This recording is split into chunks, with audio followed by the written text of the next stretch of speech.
pagi ini dalam sajian dialog Cirebon pagi ini ya. Dan topik yang nanti akan kami hadirkan ini kaitannya tentang peran MPLS 2025 dalam adaptasi dan pengembangan karakter siswa baru. Sesaat lagi tetap bersama kami Pro 1 Kanal Informasi dan Inspirasi ya. Dan nanti kita juga akan berbincang dengan Bapak Haji Adang Kusdiana MPD. Beliau adalah Ketua MKKS SMP Kabupaten Kuningan sekaligus juga sebagai Kepala SMP Negeri 1 Kuningan. Dan pendengar MKKS ini adalah musyawarah kerja kepala sekolah, dan kita nanti akan cari tahu ya seperti apa pelaksanaannya juga di hari pertama, karena sekarang sudah jam 8:40, pastinya juga banyak sekali nih kesan yang didapat di awal mula pelaksanaan MPLS ini. Tetap bersama kami Pro 1 Kanal Informasi dan Inspirasi. Terima kasih pendengar, Anda masih bersama kami, masih dalam sajian Dialog Cirebon pagi ini mengetengahkan topik peran MPLS 2025 dalam adaptasi dan pengembangan karakter siswa baru. Dan pendengar, jika sebelumnya kita sudah berbincang dengan Kasih Kurikulum dan Penilaian SMP Dinas Pendidikan dan Kebudayaan Disdikbud Kabupaten Kuningan Bapak Dr. Udin Khairuddin MPD, kali ini satu kehormatan juga kami sudah tersambung dengan Bapak Haji Adang Kusdiana MPD. Beliau adalah Ketua Musyawarah Kerja Kepala Sekolah MKKS SMP Kabupaten Kuningan sekaligus juga Kepala SMP Negeri 1 Kuningan. Assalamualaikum, selamat pagi Pak Haji. Waalaikumsalam warahmatullahi wabarakatuh. Kabar baik ya Pak Haji ya? Alhamdulillah pagi yang cerah di sini Kuningan, Bu. Alhamdulillah. Terima kasih banyak Bapak sudah meluangkan waktunya untuk berbincang bersama kami pagi ini. Bapak mungkin bisa disampaikan nih pandangan Bapak sendiri mengenai pelaksanaan MPLS ini, apalagi hari pertama begitu ya Pak ya. Seperti apa nih Bapak? Mangga silahkan. Terima kasih kesempatannya. Alhamdulillah tadi pagi kita sudah mulai kegiatan tahun pelajaran 2025-2026 dengan ceria dan alhamdulillah berjalan lancar. Yang pertama, suasana memang agak berbeda karena acara dimulai di pagi-pagi banget, Bu. Jam berapa itu Bapak? Jam 6. Oh, jam 6. Anak-anak sudah mulai masuk ke sekolah, disambut oleh Bapak Ibu guru. Karena jam 6:30 kan harus sudah mulai kegiatan pembelajaran untuk kelas 8 dan 9, termasuk kelas 7. Jadi memang ini kita alhamdulillah anak-anak ya, sudah mulai beradaptasi ya, melakukan kegiatan di pagi hari, termasuk bapak gurunya, termasuk saya pun dan pagi-pagi alhamdulillah. Jadi suasana sekarang ini ya, tadi dimulai dengan upacara dilakukan pembukaan MPLS kepada anak yang kelas 7 yang baru tadi. Begitu, Bu. Baik. Jadi berangkat dari rumah jam berapa nih Bapak? Jam 6 sudah di sekolah. Kebetulan kalau saya dekat rumahnya cuma 2 kilo, dari rumah jam 6, Bu. Jam 6. Ke sekolah jam 6 jam 6:04 lah lebih. Baik. Tapi kalau teman-teman yang jauh memang berangkatnya jam 6 kurang 1/4, yang dari Ciawi, dari Dharma, kan tidak semuanya dekat, Bapak Ibu guru. Termasuk anak-anak pun ketika saya tadi tanya, "Nak, berangkat jam berapa?" Jam 6 kurang 1/4, karena rumahnya lumayan harus diantar, terus tapi angkotnya belum ada, jadi akhirnya mereka menyesuaikan. Memang untuk hari pertama kebanyakan diantar oleh orang tua, memastikan bahwa anak sudah datang di pagi-pagi gitu, Bu. Dan aman sampai sekolah begitu ya Bapak ya. Betul. Ini yang kita juga ingin tahu nih Pak, pelaksanaan MPLS khususnya yang ada di SMP Negeri 1 Kuningan sendiri, ini agendanya apa aja sih Pak selama 5 hari ke depan ini Bapak? Terima kasih, Bu. Memang MPLS sekarang memang agak berbeda ya, selain dari waktu juga dari segi materi. Memang kami itu mengadaptasi dan mengadopsi dari rujukan yang ada. Intinya memang satu menjabarkan lah ya tentang tema daripada tema MPLS yang ramah sekarang. Yang pertama mengintegrasikan tentang kebiasaan anak Indonesia hebat. yang ada 7 itu terus diagendakan di dalam jadwal. Juga tentang profil pela Pancasila, itu Bu ya. Pengembangan karakternya memang ini harus betul-betul kentara. Selain itu juga selain 7 kebiasaan tentang profil pela Pancasila, juga tentang ya visi sekolah dari awal sudah disampaikan kepada anak-anak nanti. Visi yang bagus bagi itu adalah singkatan Bu, jadi yang berbudaya, agamis, berbangsa global, unggul dan sehat. Itu yang perlu ditanamkan kepada anak-anak. Yang kedua, pengenalan dengan lingkungannya, ya baik dari segi lingkungan fisiknya, kurikulumnya, kegiatan siswanya, gitu ya. Ya dan budaya-budaya yang sudah berlaku di sekolah kita. Dan juga ada tentang yang sekarang sedang tentang penggunaan HP, tentang nafsa, narkoba gitu, tentang ya kenakalan remaja gitu. Ya itulah yang memang sekarang sedang gitu, tentang jam malam, tentang penggunaan HP, tidak menggunakan motor. Nah itu yang kami jadwalkan kepada anak-anak. Sekitar itu, barangkali. Baik, menarik ya Pak ya. Baik, nah ini juga kita ingin tahu Pak, dalam pelaksanaan MPLS ini komite sekolah ikut berperan nggak sih Pak? Komite berperan ketika kemarin rapat orang tua disampaikan bahwa posisi komite orang tua. Nah nanti dijadwal nanti di di hari keempat. Nanti komite dihadirkan, menyampaikan gitu ya tentang dukungan orang tua dan seterusnya kepada anak-anak. Juga dalam perencanaan pun mereka diberi berdiskusi lah sebelum kita melaksanakan kegiatan MPLS ini. Ada Bu, walaupun tidak barangkali dalam pelaksanaan tidak begitu dominan Bu ya, hanya di perencanaan dan nanti ada jeda waktu sebentar memperkenalkan dengan komite. Oke, baik. Begitu Bu. Baik, Pak Haji, ini yang menarik tadi Pak Haji sampaikan bahwa di MPLS ini ditekankan betul untuk menjadi profil pelajar Pancasila. Nah, ini apa yang kemudian fokus utamanya yang akan membuat ini anak-anak terutama yang baru masuk begitu ya Pak ya? Seperti apa sih Pak profil pelajar Pancasila? Mungkin banyak pendengar kita yang masih belum ngeh betul tuh. Seperti apa sih Pak gambaran profil pelajar Pancasila itu Bapak? Ya betul. Di situ ada 7 Bu, 7 profil. Jadi setelah lulus ya diharapkan terbentuklah gitu ya profil atau karakter pelajar Indonesia lah Pancasila. Yang pertama ya siswa yang bertakwa kepada Tuhan Yang Maha Esa dan berakhlak mulia. Nah itu nanti kegiatannya bisa dalam bentuk sholat berjamaah nanti di hari Jumat, setiap pagi nanti ada duha, yang non muslim mungkin nanti ada berkaitan lain. Yang kedua berkebinekaan global ya, bahwa kita itu hidup itu beraneka beragam gitu. Jadi kita siswa diharapkan harus bisa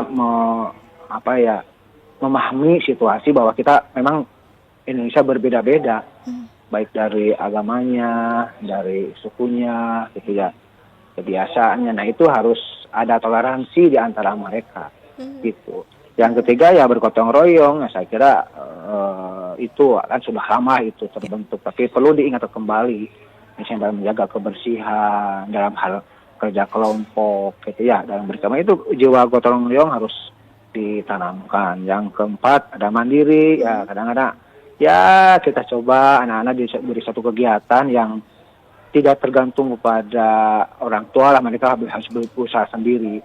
Ketika dikasih tugas, ya mereka mencari sendiri gitu ya. Yang kelima kan ada bernalar kritis, dicoba dilatih dengan beberapa persoalan, ya mencoba dia berkritis lah dengan situasi yang ada. Kritis dalam arti ya dengan etika yang baik gitu, untuk berkritis baik, mengungkapkan pendapat gitu ya. Ini dia harus berani gitulah. Yang keenam ya harus kreatif. Nah, yang keenam juga tentang yang kreatif. Anak-anak dituntut kreatif dalam menciptakan suatu kegiatan dan lain-lain. Jadi itu Bu tentang profil pelajar Pancasila. Baik, terima kasih Pak Haji. Ini selanjutnya kita sapa pendengar yang sudah tersambung di line telepon kita ya Pak. Ada Bu Setia di Cirebon nih Pak, kita sapa terlebih dahulu. Assalamualaikum, selamat pagi Ibu. Waalaikumsalam, selamat pagi Mbak Isma. Kabar baik ya Ibu ya? Alhamdulillah, selamat pagi. Alhamdulillah. Saya senang dengarkan dari tadi menyimak. Ya, mohon maaf Pak, ada yang Siap, Ibu. kami senang dan Ya, Ibu. Halo. Bu Setia, halo. Halo Ibu. Halo Ibu, masih bersama kami? Ya, halo Bu Setia. Halo. Iya, ini sepertinya ada sedikit kendala teknis Pak Haji dan juga pendengar serta pemirsa. Ibu Setia masih bersama kami? Iya, mungkin nanti bisa tersambung kembali ya Ibu. Ini mohon maaf sekali tidak ada suaranya di sini. Nanti bisa dicoba kembali ya Ibu ya untuk bisa bergabung kembali bersama kami. Mohon maaf sekali sebelumnya. Baik Pak Haji, ini selanjutnya kita sapa pendengar lagi yang juga sudah kali ini tersambung melalui WhatsApp kita. Ada dari Pak Ardi nih Pak di Cirebon Timur. Selamat pagi Bapak, salam kenal, semoga sehat selalu. Pak, saya hanya ingin bertanya tentang rasa penasaran saya, Pak. Ini kan ada himbauan dari gubernur kita kaitan tentang anak-anak yang berangkat nggak usah pakai kendaraan, jalan kaki saja. Nah, apakah ini juga diterapkan nih Pak di SMP Negeri 1 Kuningan? Terima kasih banyak untuk jawabannya. Mangga silahkan Bapak. Terima kasih. Pertanyaan yang update, yang terkini ya. Iya. Memang di kita memang menyikapi tentang kebijakan ya kita harus bijaksana barangkali. Ya tidak semua apa namanya anak itu dekat ya Bu ya. Yang dekat kan bisalah jalan kaki. Tapi di satu sisi kan yang agak jauh ada angkot. Betul angkot kita agak mudah naik angkot Bu barangkali gitu ya. Yang ketiga diantar sama orang tua gitu. Kalau tidak orang tua ya bisa pagar dan seterusnya. Yang terakhir memang yang memang jauh dan tidak ada kendaraan dan memang orang tuanya tidak ada yang nganter itu ya setelah dicek ya barangkali itu nanti kerjasama dengan Polsek ada beberapa siswa yang apa namanya menggunakan motor, tapi dengan syarat yang ketat gitu, Bu. Baik, jadi memang disesuaikan ya, Pak ya. Gambarannya, tapi yang jalan kaki ada juga banyak gitu ya. Kalau yang kiranya kejangkau, kalau jauh makan kasihan. Betul. Sekarang kan harus pagi-pagi masuknya, Bu. Iya, jam 6 tadi ya, Pak ya. Iya, artinya kan perlu alat transportasi yang bisa cepat gitu sekolahnya. Nah gitu gambarannya. Baik, terima kasih Pak Haji. Ini selanjutnya tersambung kembali dengan Bu Setia. Assalamualaikum Ibu. Waalaikumsalam Mbak Isma. Mangga, silakan Ibu. Pak, saya mau bertanya gini Pak ya. Kurikulum yang sekarang katanya kurikulum merdeka ya Pak ya. Nah, saya melihat dari buku-buku pelajarannya itu kayaknya kelas 1 juga berat ya Pak ya. Jadi sepertinya orang tua harus turut belajar lagi Pak. Satu itu ya Pak ya. Yang kedua untuk pelajaran budi pekerti kayaknya Pak harus lebih ditekankan. Kayaknya sekarang anak-anak kurang sopan santunnya gitu, tata keramanya. Hanya itu aja Pak yang dapat kami sampaikan. Mohon penjelasannya. Terima kasih. Assalamualaikum warahmatullahi wabarakatuh. Waalaikumsalam warahmatullahi wabarakatuh. Mangga silakan. Hatur nuhun, terima kasih pertanyaannya. Ini yang sedang berkembang memang sekarang. Tentang kurikulum merdeka memang secara substansi memang ya berbeda dengan kita dulu ya Bu ya. Betul. Gitu memang ya ada materi-materi yang orang tua pun harus ikut juga betul sama-sama belajar. Kalau memang orang tua kan selain di sekolah juga kan di rumah. Nah di rumah juga kan pastilah orang tua kan akan bukan kerepotan akan membimbing anak kan perlu. Ya akhirnya sama-sama belajar juga dengan anak. Memang materi-materi di kurikulum merdeka ya ada beberapa hal lah tambahan-tambahan. Apalagi sekarang kan ada coding dan kecerdasan artifisial. Iya. Itu kan materi-materi baru yang mungkin untuk seangkatan kita yang usia 50 ke atas kan hal yang baru. Betul. Nah, barangkali ya ibu kan sekarang sudah ada Google atau apa bisa mencari di situ sebagai sumber belajar Bu, di YouTube, di Google ya, untuk mengimbangi perkembangan materi-materi yang memang muncul di masa-masa sekarang.